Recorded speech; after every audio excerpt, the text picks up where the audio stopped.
الركنية لفائدة فريق مولودية الجزائر عند الدقيقة الثانية على انطلاقة أحداث مستجدات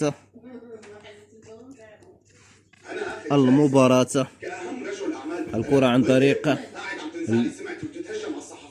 لاعب بنغورا في وسط دفاعات فريق مستقبل الرويسات بوجود استمرارية اللعب من طرف حكم الساحة.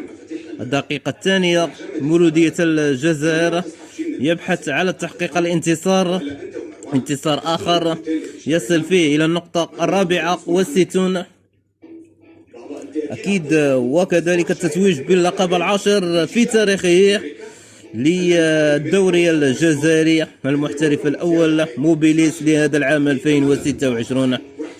الكرة عن طريق اللاعب أيمن بوقرة رقم 25، وفي الأخير بكل روح رياضية عالية يخرج الكرة إلى رمية التماس.